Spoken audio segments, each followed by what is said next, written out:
Welcome to Charmed Life, a radio show discussing spirituality, magic, and the unconditional love of the universe. Thanks for tuning in. And I am your host, Tricia Carr. Welcome to today's episode. I'm so excited. I had to ground myself in order to start today. But before I bring into the conversation my amazing in-studio guest, let me tell you about two things. One is the Intuitive Intensive. That is the 12-week program that I am teaching with my amazing friend, Crystal Ann Compton. It starts mid-March, and you can still register. So go sign up. It is an 8-week immersive education, 4 weeks of group coaching, community, groundbreaking material, and experience. So go check it out. That is the link for it is in the description? Yeah, in the show notes, the description. Go check it out, but you can find it at learn.lightworkerslab.com/2019 II for Intuitive Intensive. And also, my Mystic Arts Academy is in full swing. I am doing both online, meaning remote students, as well as in person in Los Angeles, specifically Burbank. So go check it out on my website. You can find it Mystic Arts Academy, or you can go to triciacarcharm.com/calendar, and you can find all of the stuff that I'm doing, including the upcoming episodes of Charmed Life. So, one more thing I want to remind you that if you watch this on YouTube, thank you so much. It's youtube.com/Tricia Carr. And if you watch it on YouTube, you can also listen to it as a podcast by searching Charmed Life with Tricia Carr. I would love it if you would like, subscribe, share, and comment.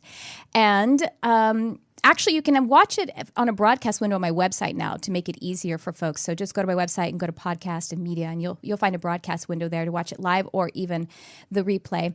And one last thing, I guess, that was like one last things. But the very last thing is hello to the Lightworkers Lab, the online spiritual community of which I am a guide and a teacher, founded by that chick I talked about a minute ago, Crystal Ann Compton. You can find us on Facebook as a group.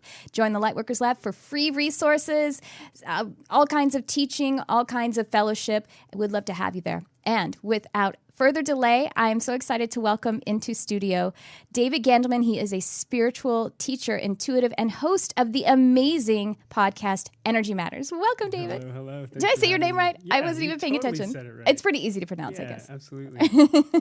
Wow, I'm really, you guys, if you don't know Energy Matters, but a lot of my listeners do, because every now and again on social media, someone's like, "What's a good podcast?" And usually people are mentioning yours. Oh, awesome. Yours and Thank Cody's. you. So, and I just wanted to start by saying thank you to your assistant, Olivia, who's amazing. Who's like, "David, you got to get on Tricia's show," and connected us. She's awesome. So shout out to you. Oh, she's over there in the corner. That's why we're looking over there. she's Say hello. Glowing. You're welcome. I'm really excited for this podcast. Olivia is amazing. She is an animal communicator. She's an intuitive healer. She is a teacher. She's going to be teaching a breathwork class out of my Burbank studio soon. Awesome. I didn't know that. I'm coming. Oh, come. Yeah. It'll be so fun. Yeah, I'm really excited about that because I need that very, very much. Cool. Actually, I was a bartender before, and like for years. And Awesome. One time we had a physiologist come in and like assess how we stir and shake, like our technique and everything. And he stopped me and he's like, "You hold your breath while you shake and stir," which is what you do 90% of the time while you're bartending. So for about 8 to 12 hours a day, I just held my breath. Why do you have to hold your breath? You don't. You shouldn't. You shouldn't. It's like holding your breath while you do sit-ups or something. Or it's yoga, the worst. Yeah. Anyway, back to you. I used to be a party tour guide in Spain, so I wow. had my day behind Did you the hold bar your breath too. the whole time? I probably held it too much. Yeah. You were a party tour guide? Like what kind of So I party? ran bar calls. So I'd have like 50, 100 people a night, and I would walk them bar to bar to bar, get them totally wasted, and take them dancing till like 4 a.m. And I did that 3 nights a week for a year in Spain. It was crazy. That's that's like bartending on a million. Like I haven't really drank since, honestly. It was like I just took. You got your fill. I got my fill, and I was like, "Thank you, Spain," and I moved on. Too many G&Ts. I'm like, I'm gonna go do some spiritual stuff in the Himalayas now. Yeah. Thank you. Yeah. Well, it's funny. So we should get to the spiritual stuff, but I am a mixologist, and I've been to all around the world to distilleries and learned so much about cocktails as a culinary art. But I don't drink cocktails. I was gonna say, did you have any this morning? No, I don't drink cocktails because they're too sweet for me. Wow. Yeah. You're just a master at mixing them. Yeah, I mean, it's like, I don't know. I guess people would say I was like a skinny chef because I didn't really drink them. I taste them. We have to have a cocktail party one night. I'm already tired. I don't want to. We'll have a bar crawl night too, and you'll take us around. All right, it's the first spiritual journey we're going to do together. We're going to have some drinks with Tricia Carr and David. We're going to do a bar crawl through Burbank, and it'll be awesome. Oh yeah, the amazing bars in Burbank. But there's like P.F. Chang's and I don't know. Anyway, okay, wait, let's get to you though. So Sure. we have the Spain party crawl guy, but you have an amazing journey, amazing history too, because since you were quite young, you had your spiritual awakening quite young, right? When I was 16. Yeah. How'd that work out for you? Well, it's still working out. We'll see. It's definitely shaped my career, obviously, and I'm a teacher now. But essentially, my brother came home from college. He was experimenting with drugs, I think like acid. Mom, don't listen to this. And he was like, you never read any books. You need to read some books. And he dragged me to the bookstore. And I don't know if I ever read an entire book. I just wasn't into it. I was a hockey player. And I just picked up the first book I saw. It happened to be The Power of Now by Eckhart Tolle, of course. That's my book. Yeah. That's the one that woke me up too. Amazing. I said you read it when you were 16? 16. It was the year That's 2000. Insane. It was October. It was the night of the Mets-Yankees World Series. I remember it well. Yeah, and we had season tickets, but Sarcasm. not to that game. And I'll never forget that night. I just sat down, I started reading it, and just something in me completely shifted. It was And like you understood it though? I did. And just another part of me woke up. I would just sit and meditate for hours every day. Wow. And my parents would be like, what is he doing up there all the time? Why is he sitting in his room reading books, meditating? It was just my whole life shifted after that. But of course, I still played ice hockey. I went to college. I went to Spain to be a party tour guide. And then after Spain, I went to the Himalayas and searching, definitely as a seeker. Moved into an ashram, shaved my head, had books stacked to the ceiling, every book you can imagine on spirituality, and I was there for over a year, just doing my thing. And one day, and this will kind of, I guess, lead into what I do now. One day, this friend was like, "Hey, would you like an intuitive reading?" And I was like, blah, blah, blah, blah. I've never heard of that. Wow. And I had a fancy degree in philosophy. I thought I knew everything about spirituality. And I was like, sure, I'll have one. So we were sitting on these cushions in a restaurant overlooking the Ganges River in the Himalayas. And this woman closed her eyes. And I mean, Tricia, I don't have to tell you how it works, but maybe for some of you who don't know, I don't even know how it works sometimes, and I do it for a living. But she closed her eyes and she just started communicating to me what she saw in me. And it was so accurate. But it wasn't just accurate. It was like she saw a part of me that nobody had ever seen or validated before. So she was just validating this deep, deep part of me. And afterwards, I went back to my ashram room. I laid down, and for like 2 days, I couldn't get up. Wow. It was like icebergs of energy were just melting off of me, of just old pain that I didn't even know I had, and stuckness. And when I finally got up, I went back to her, and I was like, "You witch, what did you do to me? How did you do that? I thought I knew everything. I have this fancy degree in philosophy. I read all of these books. I've meditated for a gazillion hours, and I've never seen that. I've never seen that. So how did you do that?" And she was like, "Well, I learned at this school in Hawaii. So I literally bought a plane ticket with no money. I think I had like $200, something crazy low in my bank account. I moved to Hawaii. I got out of the airport. I had nowhere to stay. I hitchhiked out of the airport. Wait, how old are you at this point? 25, maybe 26. Okay. Yeah. I hitchhiked out of the airport. Some big Hawaiian guy picks me up and he goes, "Where you go, brudda?" And I was like, "I don't know, brudda." He goes, "I take you, brudda." So he dropped me off at a hostel. I made my way. I found a way to pay my tuition. I worked on farms. I lived in tents, like whatever it took at the beginning. And I just trained for years. And I spent 7 years sitting in a chair with my eyes closed, doing thousands of readings and healing work, and just learning deep meditation tools, and eventually teaching, becoming the director of the school. Wow. And so that was my journey into the kind of healing and intuitive arts. And the whole way I was in resistance, like, I'm never going to be a healer. I'm never going to be an intuitive. That's like for other people who have cats or cups with cats that say, "I do what I want," with the middle finger. I don't know if you can see Cat's holding up his middle finger. Yeah, in my cup.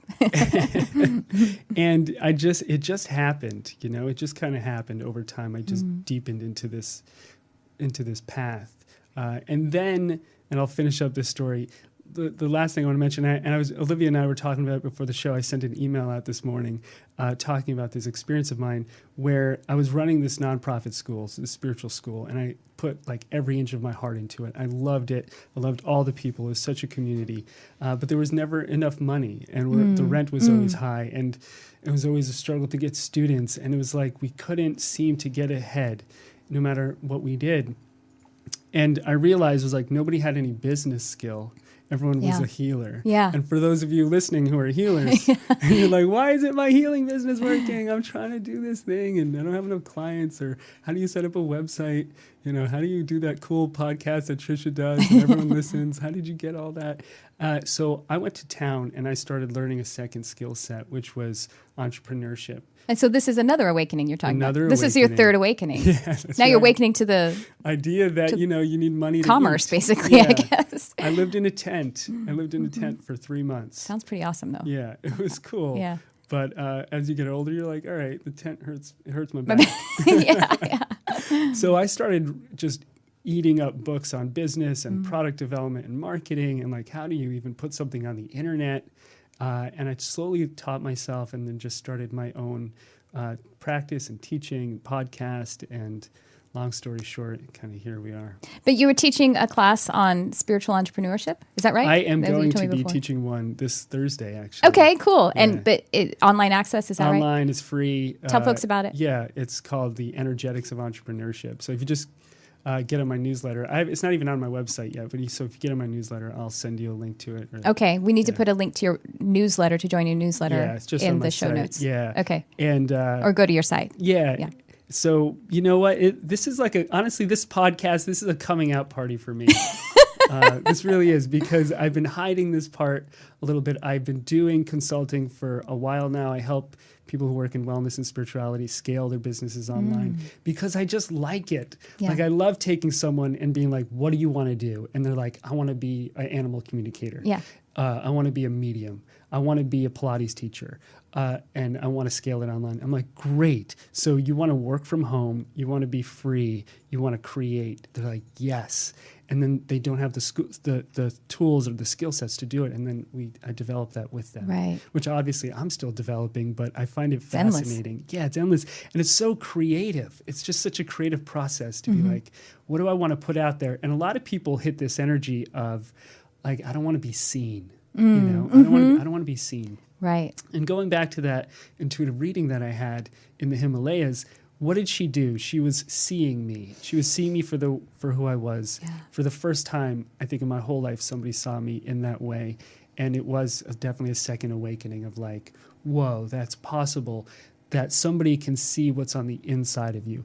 I thought the only way that was possible was when you get drunk with a girl at a party tour guide bar crawl thing. And right? Like, I thought the only way someone could see inside you was when you fall in love. And that, I think, is the only way most people know that, like, you get in love with somebody and then they could maybe see part of you.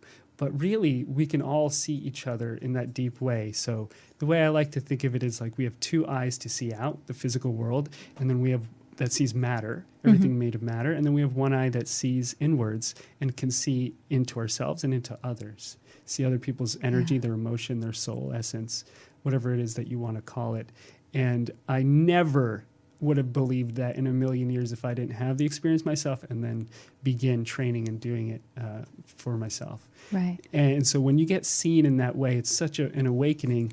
And then on the as oddly as this sounds, like on the business end or like getting online, that's a whole nother aspect for people because then everyone has to see you. And then you're like, how do I share myself authentically and not be like this fake Instagram, like, look at my bum now, sign up for my newsletter.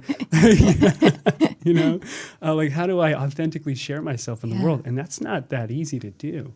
It's not easy. Like the literal like technology figuring it out is not easy. And how do I start it? Or at least it's maybe it's easy, but it is actually easy in a lot of ways. Everything is user friendly, but it's complex. There's a lot of things, I would say, right? And not everyone is apt in that direction. Like some people are, and some people aren't. But what I always like to say is like, you don't have to be good at everything. You're not the plumber and the carpenter and the electrician. Like, find people who are good at things and get them to help you. Yes. And you focus on what you're good at. You're just channeling one of my guides there right now. Tricia, get up earlier.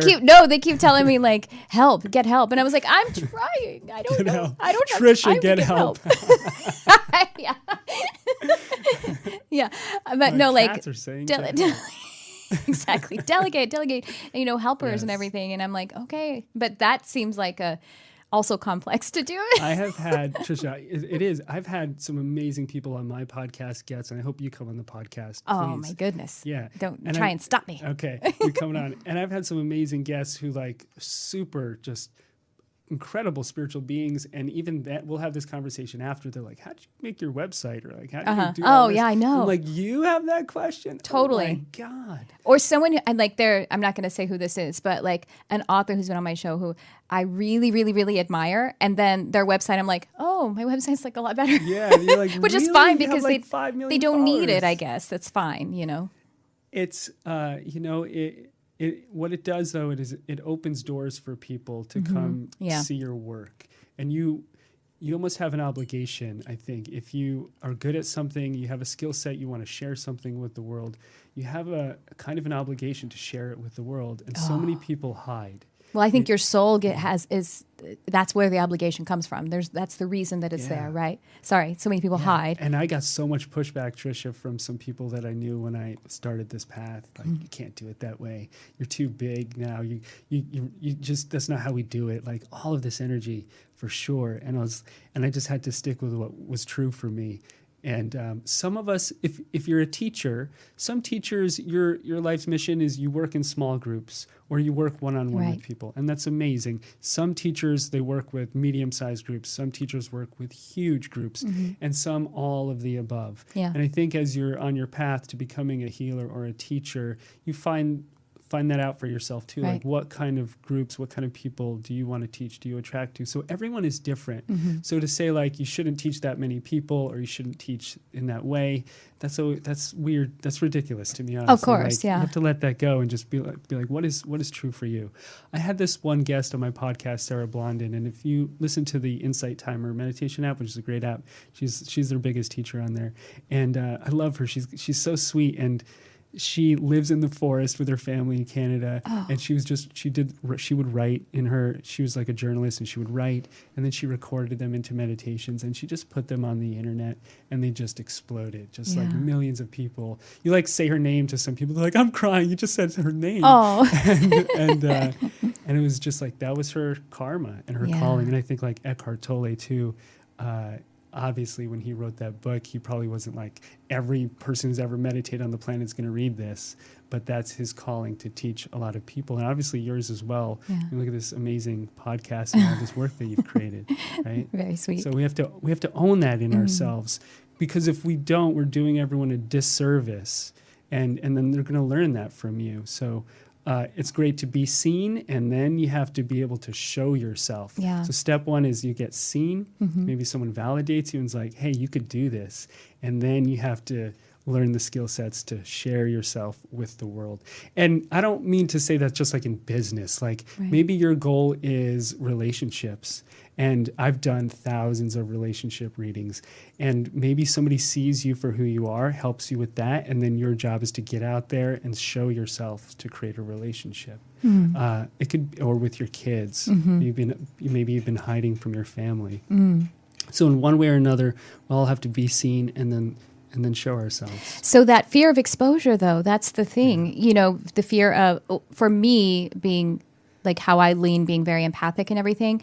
My fear of exposure was to see the ugly side of humans, like, not because it actually hurts my feelings when they say, you know, you're a devil and, you know, you're going to hell or like you're fat, because those are the kinds of ridiculous comments you get. Yeah, but it doesn't, like those things don't actually scare me or hurt my feelings. Good. But it's for me, and I don't have it this way anymore. It used to be just seeing that that pain in those people existed in the world, and that. So you would feel that pain. I would vibrate to it. Yeah, I would vibrate to it, and not understand. Yes, I'd match it, not understanding how to But there are people who are literally just afraid of judgment. So I've never really had that much fear of judgment. And that's what a lot of shyness is about. It's the fear of pain that you would feel. Mine was like, as I saw someone else in pain. That was mine. It was more about exposing myself to everyone else, I'm realizing. This is my most asked question in spiritual training. So I do intuitive training as well. And this is the most asked question, which is like, I can feel everybody else's pain. Yeah, of course. And so I don't want to leave the house. I want to hide. I can't handle relationships, whatever level you're experiencing it at. And that is a spiritual ability that's just gone wrong. It's malfunctioning. That's what I say. It's basically like having, the way I always characterize it is, it's like having an autoimmune disease of your emotional body, because the autoimmune system is supposed to be healing you, and when you have a disease in the autoimmune system, it's attacking itself. And so that's what's happening. It's the fundamental desire to understand oneness and understand unity, but it's reaching out and finding the pain and thinking that you alone can transmute it. I think that exactly right. And we're on a planet where there's still a ton of pain. Yes. We think we're so advanced, but like literally you go back a few hundred years or 1,000 years and you're like, we're cave people. We do not evolve very fast. No. And so there's a ton of pain on the planet. And to be an empath is one of the most beautiful abilities that there is. Could you imagine not being able to feel other people? Like, no, how isolating that and that's what actually opened that part of my spiritual awakening around like intuitive abilities specifically, was understanding that function of being an empath. And I didn't realize that wasn't how the rest of the world was. And I literally had to sit down with my husband. I was like, you don't feel that? I was like, so I knew he could feel me because I could feel him feeling me. So I was like, how you can feel what I'm feeling, even though, he's like, yeah. And I was like, okay, well, I do that with everybody in the world. And he's like, what? That's horrible. Trish, you're only supposed to do it with me. Tricia, you're only supposed to feel me. So I didn't realize that. And I think that's kind of an awakening to people. Yeah. But that's typical, whatever your leanings are. We just assume. That's why everybody is kind of in their world. And I think a lot of empaths, they lean towards spirituality and healing work in particular, this kind of healing work that you do, because they're looking for answers. And traditional, I think, medicine and psychology doesn't really have all those answers. I've had so many clients of mine who are therapists who just absorb the shit out of all of the pain that their clients bring in, and they don't know how to deal with it energetically. So it's an amazing gift if you know how to use it mechanically correctly. And then the deeper part, we could teach the mechanics of how to do that, but then the deeper part of that is some people just have their own personal pain that triggers when they're around other people. So if you have a match with somebody, so somebody has abuse and you have abuse, you're more likely to probably feel what they're going through and take it personally. And a lot of people don't realize, and I hope you're listening to this part, that a lot of the feelings and the thoughts that you have aren't even yours. And so we feel so invalidated when we feel like shit, like we wake up feeling bad, or if we have negative thought patterns that we can't get rid of. But my invitation to all of you listening is that a lot of that noise and feeling isn't even yours. You're picking it up from the world. And actually what's yours feels good, even if it's your own pain and sadness in some way. It becomes cathartic. And the feeling of catharsis feels good. Right. It's when I'm talking to empaths, trying to help them to turn that function the right way, is that if you do pick up something from someone else and you do that tool of, is it mine, just to see it, I'm like, sometimes if you've stayed with it and you've matched it, it's going to find something in you and it becomes yours. So it doesn't even matter that you got it from somewhere else. It's time to go deeper into yours. And there's obviously a doorway that opened to allow it in. Yes. So what is your match with that other person? And usually we get the angriest at the people who we have the most matches with, because they light us up and upset us, and then we blame them instead of working through our stuff, and then they don't affect us. Which is obviously a long arc of, it's so easy for me to say, just don't let it affect you. You're fine. It's stop it. Just stop it. Just if you're listening or watching, just stop. That's it. Yeah, spiritual awakening. Poof. Yeah. Stop it. The cat. I do what I want. But how do you talk to people about when it is fear of judgment, of exposing themselves, whether it's professionally or personal ways? That's a great question. So I think fear of judgment is a level of your afraid of invalidation, or you already have invalidation, and it's just pressing those buttons. And for a lot of us, it has to do with our upbringing. So for me, like, I grew up in New Jersey. Everyone's an engineer or a businessman, and so, or woman. And so for me, it's like to do, Mom, Dad, I'm going to school for magic. You know, I'm sure they're, you can imagine the reaction. Yeah. Oh, you can have magic money in the bank? My money is just, can you send some? If you can send some. My grandfather calls me. I love him to death. And he's like, David, well, how are you? I'm like, great, Grandpa. Guess what? Like, a gazillion people listen to my meditation. And he's like, when are you going to get a real job? I'm like, oh, man. So some of us, it's just our upbringing. We're like, we're afraid of the people who know us or have known us in a certain light to change and then getting that judgment. For others, it's that fear of being seen and being invalidated. But what I would say is there's nothing better than rejection. Because it'll just, I have a master's degree in rejection, in relationships and business and in all forms of life. And there's literally nothing more awkward on this planet than a psychic in training. Could you imagine just like, I think I see, nope, that's wrong. Yeah. Well, sorry. Awkward. You know how many thousands of readings I had to do to get over that? Oh my gosh. And I'm sure, nobody knows better than you.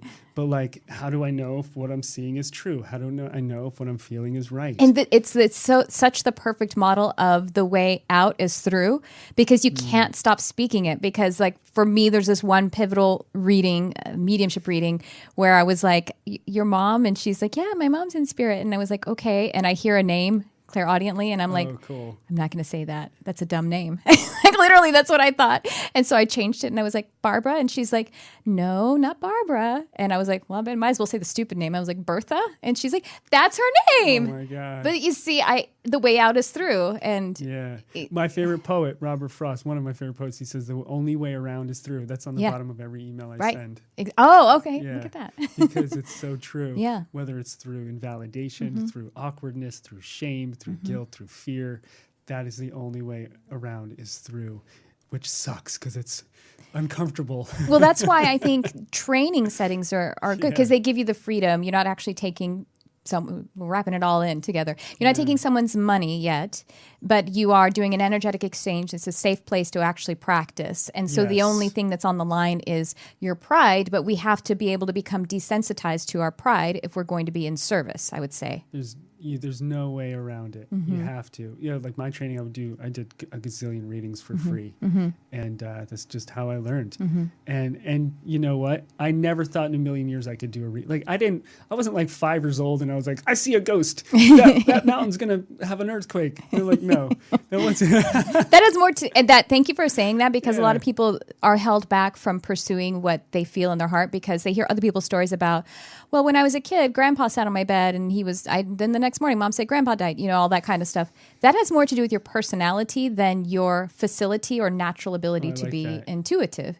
And the reason I think it has more to do with your personality is that you subconsciously have those filters off, but you can consciously take those filters off at any time.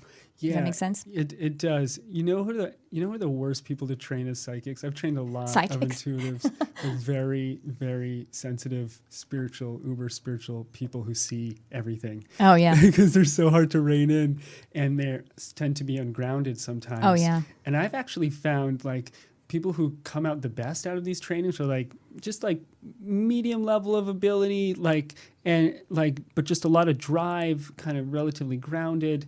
You don't have to be like a superstar seeing every subtle thing in the ethers to do this.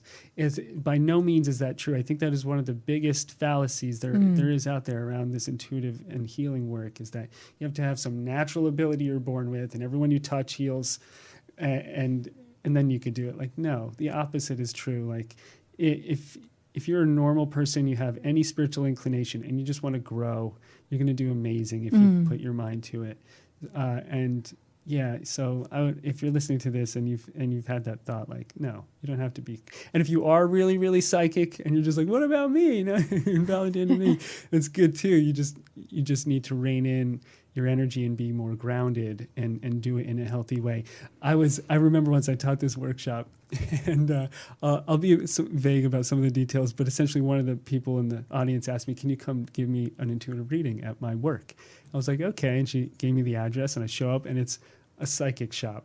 Oh, it's like the at my crystal job. ball, the whole thing. Yeah, Yeah. at her job. Yeah. And I've never been in one of those in my entire life. Ever. Never been inside. That's amazing. Yeah. Wait, you mean like with the neon hand and with everything? The hand, the whole thing. Amazing. I've never been inside. One of those old school ones. Yeah, so I go in, and she takes me into her office where she does her readings. And she was like, I would like a reading. So I was like, oh, this is intimidating. Yeah. All right. So, me, I wear like shirts from Ross, and I don't have the crystals. Just like, I don't have it. And so I sit down and I start reading her. I was like, you look like you've got some issues around money, like you don't have enough money. And she's like, yeah. And I was like, and single, right? And she's like, single. I was like, honestly, all I see is that you need a boyfriend and a job.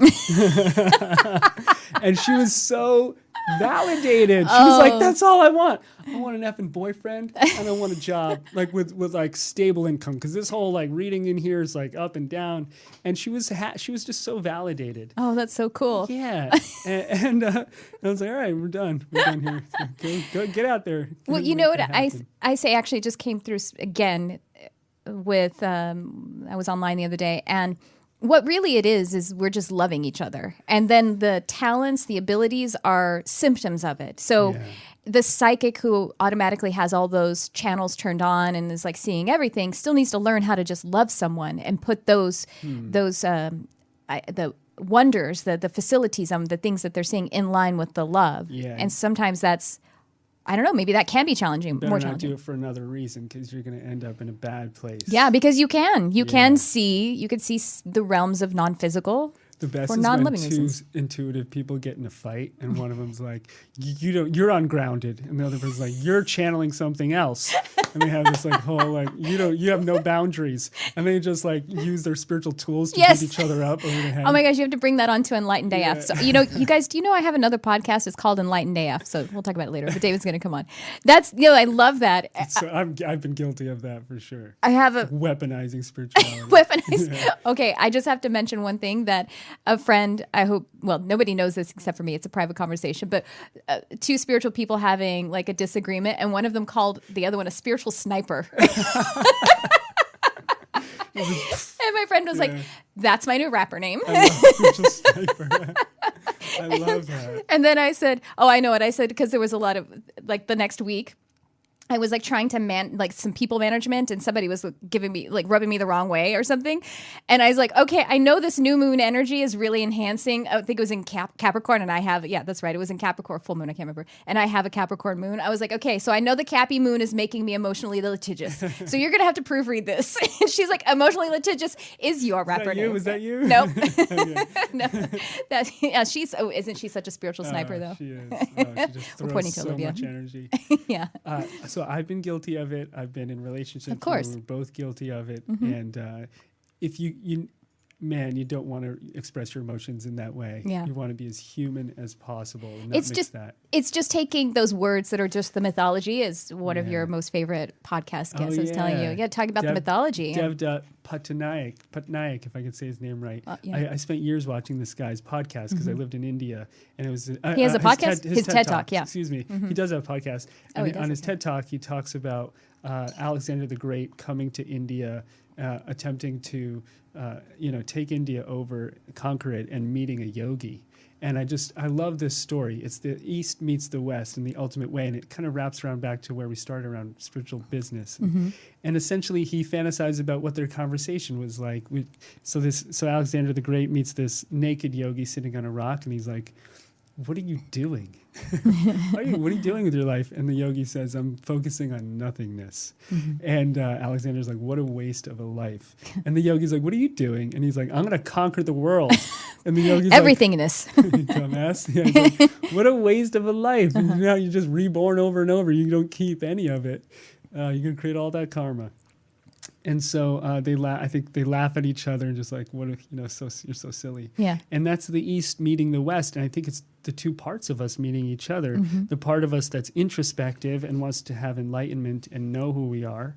And then the part that wants to conquer the world and create something and be in the world. So I don't think anybody, if you're watching YouTube or listening to this podcast, you're sitting naked on a rock. I mean, you could be. Hi. With the computer somehow. Weird. But that's fine. But most of us, we have to pay for that computer. We have to live in the world. We have to feed our families. We want to get on a plane and go on a vacation, or, go explore another country, or feed the poor, help people. So in one way or another, we have to be in the world. And to do that, we have to bring some kind of value in to the world so that we get something back. And so that, for me, is the Alexander side, that Western side. And that side is very unbalanced, obviously, in our society, where the only thing that matters is what's made of matter. We're just obsessed materially. We all kind of know that already. And then, but a lot of you listening, if you're on this, you might be on the spiritual end of the spectrum, where like the matter doesn't matter anymore. Now only the spiritual matters. And you could also, you could also be imbalanced in that way. And I was for a long time living in an ashram, without any money. Like, I don't need any money or to do anything or have a job. I'm enlightened. It's so easy when you're not doing anything. And bringing those two parts of us together, synthesizing them, kind of like what you said to me before we started the show, synthesizing them, and then birthing something new. And I was joking with you two about this earlier. Elon Musk's ex-wife, Jennifer Musk, she has this great line where she says, you have to take two great ideas and have them have idea sex and birth an idea baby. And that's that third thing. And like each of us, we are that third thing. Yeah. We are our mothers and our fathers, and right, we're that third thing. And then again, we have to find our spiritual essence and the material essence, and then birth the third thing. And literally the way that so in a life between life trance that I've had a few downloads about this, but talking about the life before life experience and seeing that it is like the infinite part of the self that starts to create, or source energy that starts to create something more defined. So that would be like this vortex of energy that is the soul. And then that actually connects with the vortex of the materials of this star, the Earth. And so the physical and non-physical do create you. Absolutely. And it's like the infinite part of yourself would be the naked yogi, having a finite part, having a finite experience, which would be Alexander the Great. And they're both valid. Both valid. Yeah. And if you ask a materialist how the world works, they'll tell you first there was the Big Bang and everything is made of matter, and then an evolution comes and we finally get to these brains, and then these brains have thoughts. Those thoughts have ideas, concepts, principles, and they're very etheric. And they're chemicals. They're chemicals, and they're less real. There's this innate programming in us in Western society that what's ephemeral is less real than what's material. And inside of that programming is really the deep belief that what's made of matter matters more than what's not. So that would but logically bring you to the conclusion that love is worth less than matter because it's not physical. It's not physical. But this is more Western. This is the Western. And then more Eastern imbalanced would be that none of this matters. It's only what you're thinking, feeling, and Yes. Even what you're thinking and feeling on the very extreme end of that spectrum is Maya or is illusion, and it doesn't matter because it's formed and it's in a manner of speaking. It's also formed, so it's nothing. Yes, and I think that you have to find your own truth in all of that and where you are on that spectrum at any given time, and it's like a dance and a balance between the two. Yeah. So yes, I just love that for me, I have a degree in philosophy, so for me, what mattered was thoughts and ideas and concepts. I love philosophy too, and I have a friend who was a philosophy major, and he drives me crazy because all he wants to do is wander. He never wants to stay anywhere, and like just and take and marvel at least just that. Yes, he's just like but every single thing is but. So an issue that I have with exhausting. Western philosophy is that everything is an argument. He's definitely more Western, right? Yes. Exactly. So he wants to argue all the time, and he's an activist as well with his kind of. A very negative activist with his political expression. I used to work in the philosophy library at Rutgers University, and I don't know. He's 75. Like all of these things that he's done. This is what a spiritual life looks like. You're 75. You've done everything, and you look like this. It's moisturizer. Can't tell. Coconut oil. Coconut oil. I got in India. So I worked in the philosophy. I also worked in Washington, D.C. in politics. So that's a whole other thing. So I worked in the philosophy library, and I thought I loved philosophy, and I would open all these books, and I would just be like, they were impossible to read. Modern philosophy is so difficult to read, and it's so parsing hairs. It was insane to me. Just excruciatingly painful and not sexy in any way. They kind of leave some of the bigger concepts behind the unanswerable ones. And in philosophy, they call consciousness the hard problem.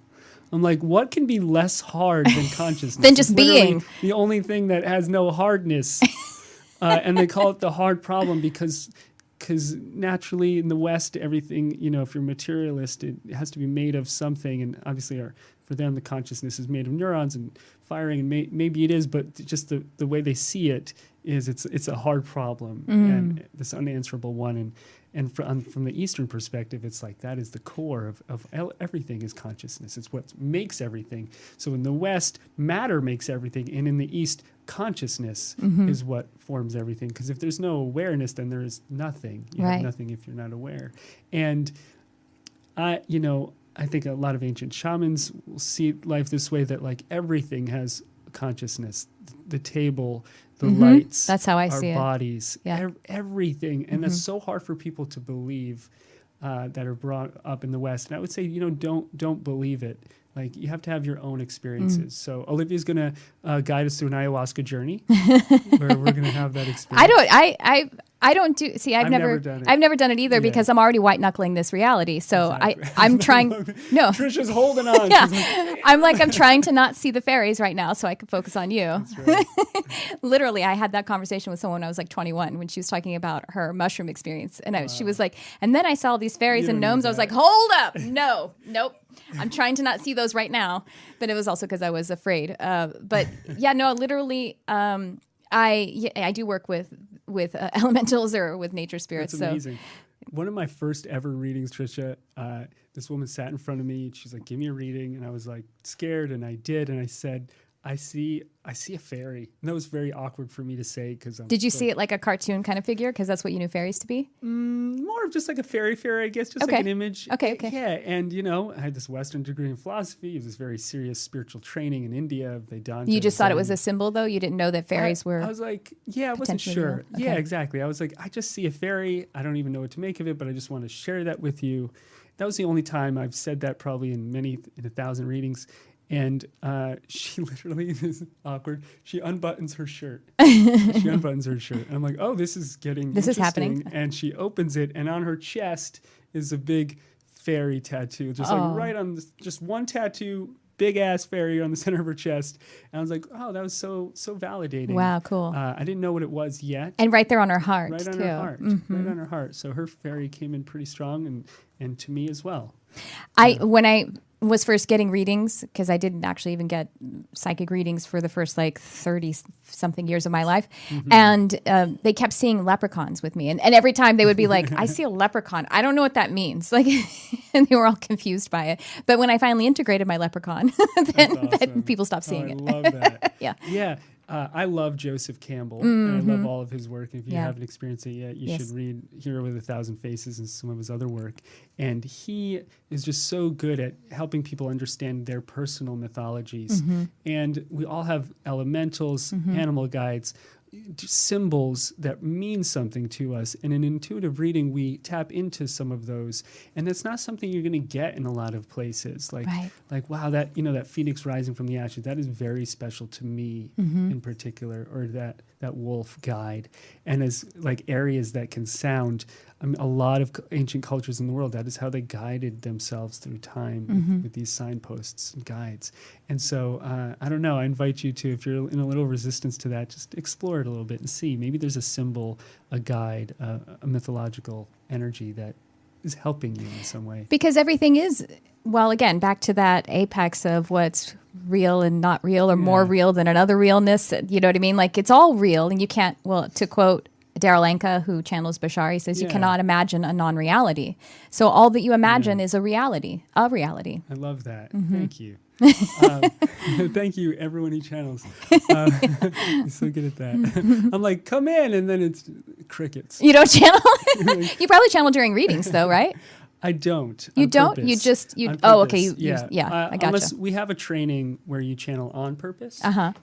But the way that we train our intuitives is to not channel, so that you're getting your information and Mm-hmm. their information. So, and then when you get more advanced, then you can channel, because a lot of times what happens is when somebody is a beginner, Right. they just open. And then Yeah, all totally these agree. Mm-hmm. Entities and energies come through, and then their eyes turn funny, and then they're very ungrounded. Yes. And I've seen it happen too many times. So the way I train people is you actually, everyone's channeling Of something. course. You walk into a room, you start channeling the other people. Yes, so yes. we're all channeling all the It's time. not that big of a deal. It just has to do with the degree of which you are, degree. you are kind of tapping into that energy and letting it flow through you. Yeah, exactly. And Readings are a channeling, but when you're kind of just letting it go through you really strongly, like turning the faucet all the way on. Yeah, Mm-hmm. and so what I do when I read is I do my best to really just be asking this person's higher self what is in their best interest. Yeah. So I'm not telling you what you want to hear or what you want to know about your future, just whatever your higher self is showing me. Right. And the more I can stay in my body and be me, the more permission there's going to be for you to be in your body and be you. Because the goal here, Jesus already knows what Jesus knows, all right? So does the Buddha. Like, they went through their process. The goal is you to go through your process. And that, Tricia, was huge for me, because when I lived in India, I had a pocket full of pictures of gurus. And I would go to every guru there was in the Himalayas, and I would just say, you know more than me. And I would just give my power away. And it was always, they knew more than me. And then the same thing happens with people in channeling. Like, if I bring in Jesus, or if I bring in, Saint Germain, Saint Germain knows more than I'll ever know. He's Saint Germain. I'm just a human. And then we devalue ourselves and what our higher selves wants to show us. And then we're actually not on our path, even though we're channeling great spiritual information. But see, sometimes what I channel is their higher self, I think. It's more like just like a Yes. sliver of energy. You know what I Yes. mean? It starts to come through, and then it's just charged up with emotion, and then it comes out really fluidly, like singing I a love that. song. So I think, and I think there's more than one way to channel in Sure. the mechanics of it. So when I say channel, I mean you're bringing another energy down through Right. your body. And again, we have a 5-year training program to do that. So I'm not by any means against Oh, that. I know. Right. Yeah, it's that just in the beginning stages, I find we teach I agree with students that, to totally. not do that until it feels safe. Absolutely. And then you can channel everything. And then it's like, whoa, I have access to everything? Like, everything? You can channel a rock? You can. rock? Everything. Yeah. You don't need ayahuasca. Yes. Yeah. Yeah. Yeah, and so for me, it was like I would go to all these gurus, I would give my power away. Everyone always knew better than I did. And then the same coming back to business and letting yourself be seen in the world. Like, what do I have to offer that's unique? Why would I have a podcast? Why would I teach? Why would I share? Jesus already did, or whoever else knows better. Jesus had an awesome podcast. He had a great podcast, JC's podcast every Sunday morning. Sunday morning. That's right. So I'm like, hey, I'm a Jewish teacher too. All right. So life wants you to grow into your potential and share that potential with the world. Oh my gosh! Speaking of who was this? So weird. I did something came through in channel. Oh, it was Metatron actually. I was doing a meditation, a group meditation live, but also recording it. And there was a portion of Metatron actually channeling part of the guidance. And it's kind of reminded me one thing that was said in that was, you are the one condition that completes unconditional love. Because without you, does that make sense? Absolutely. And that's kind of like what you're saying. Like, what do I have to give? What do I have to give? You have you to give, and we need it. So from the very spiritual end of the perspective of that, it's like, yes, exactly what you just said. And then on a very human level, people will be going through shame, guilt, abuse, and then they grow up to be adults, and then they're like, I can't love myself. And then from that end, like, can you love yourself from the very human side as well? So can we love ourselves from the soul side, from the spiritual side and from the human side. And no matter where you're coming from, it's always that same kind of dynamic of that play between matter and spirit. And can you bring in both? And some people are super grounded and they need to bring in the spiritual. And some Right, 'cause people are they're too super dense, spiritual yeah. and they need to bring in more of the grounded. Right. And like that lady who wanted a boyfriend and a job and a job. Get rid of the psychic shop, dude. Yeah, which is cool too. Totally, If that's your jam. That's really awesome. We are pretty much out of time. Kurt's letting us go a little longer. But but I want folks to know: are you teaching intuitive courses right now? How to master your spiritual abilities? Yeah. So if you go to energymatterspodcast.com, we have a free thing. It's like 30-minute class on mastering your spiritual abilities. I do have an intuitive training course going on, but we're pretty deep in it. Okay. I may start another one in the future. I'm not sure when yet. Okay. And then I have courses and free stuff on like healing from heartbreak, because that's something I've had a lot of experience with, on releasing anxiety. I have a year-long meditation program called Grounded Mind. And I'm going to be teaching some entrepreneurship. And that can all be found on Energy Matters Podcast as well as your website? Yeah, davidgandelman.com is where most of it is. We'll make sure we put both energymatterspodcast.com and davidgandelman.com. Is that okay? We'll put all of those links. We'll put them all in the show Mom, I have a website. It's my name. proud of it. That's right. Is there anything else you would like to say? There was something coming through while you were talking, Tricia, that I've never shared before, but I think I would like to share. And it's funny, I podcast so much and I teach, and I rarely share like the deep spiritual end of things. It's just unless I'm in class with the group that's in agreement to that, I don't know why. But I would like to share, I've done many thousands of readings, and when I start every reading that I do, I look at somebody as a soul, their essence in a body. And some people are very in their body, some people are floating around. I have to pull them down. But what I look at is like, where did they come from? And some people, they've been on this earth for a long, long time, over and over and over, and they're earth people, very much so. And other people, it's like their first or second rodeo, and they feel so alienated. Like love relationships don't work for them. Finances don't work. They feel just awkward in the world and alone and isolated. And something I've definitely dealt with, loneliness. They feel this like isolation and loneliness. And like I'll see some souls are like, they're from a certain star system that's just like really creative, and they're just like artists, and they don't get this whole human thing about making money and like having a job. And others, they come from a system where there's not really love. And they're like their sole purpose to be on earth is to learn about love, like what is human love? What is that experience like? And some are coming to heal, and some are coming to teach. And oddly enough, this ties into the entrepreneurship thing. It's like, why are you here? What are you here to heal? What are you here to do? What are you here to share? And I love how Joseph Campbell, he has this hero's journey where you're living this regular life. There's a call to the forest, you hear something, you go out there, you go through the dark night of the soul, you go through some shit, Life, usually in the human sense, we find pain, heartbreak, loss, and then we come out the other side having learned something, and we want to share what we learned with the world in some way. And I think all of us as souls, if you're listening to a show like this, you're probably on the latter end of that, where you're like, all right, I've been through a lot, I'm healing, what is it that I want to share with the world? And I invite you, just because everyone wants you to be an accountant or an engineer or whatever, teacher, all that stuff is good and fine and maybe your path, but you want to really sit and find out, like, who am I? What's my essence? And what am I here to bring into the world to share with everybody so that they can heal, that I can heal, and I can live my purpose? And that sometimes is ephemeral. It's not so easy to grasp. It's like catching a fairy. Catch your fairy is what I'm saying. Find that for yourself. And if you can't find it, find some healers to help you find it. Yes. I work with healers all the time to keep my energy like in balance. We all need help. Some of us more than others, but we all need help. So don't invalidate yourself if you're not there yet. Just keep going. And the same in business, because when I started the first time, I know I'm going long, I'll finish. The first time I ever shot a video, Tricia, I put up the camera and I was on a ladder, and I had this clear thought, I'll never be as good as my teacher. And when I had that thought, I fell, everything collapsed, the camera hit me in the head, and I had a huge welt, and I couldn't shoot for days. Oh, no. And I thought, you know what? I'm quitting. I'm never going to do this. I'm never going to do this. And then I was like, no, I'm going to do this. And I just kept going, mistake after mistake. I made so many mistakes. Oh my God, I made mistakes, like money mistakes, business mistakes, life mistakes. And I just kept going. And one day, I looked online. I'm on this one app. I had hundreds of thousands of people listening to me, thousands of messages coming in, like business was going well. And I was like, looking back, I was like, oh my God, if I had stopped when that camera had hit me in the head, what a waste of a life this would have been. And for all of you listening, don't let that camera, your camera hitting you on the head, whatever it is, stop you. Even if that's a breakup, someone dying, not having money, whatever it is, don't let that invalidate you. Keep going. I promise you, if you do, there's something on the other side.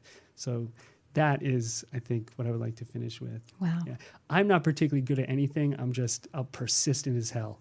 I'll run through a brick wall over and over. So same with my intuitive training. I was not super talented in any way. I just was persistent. So amazing.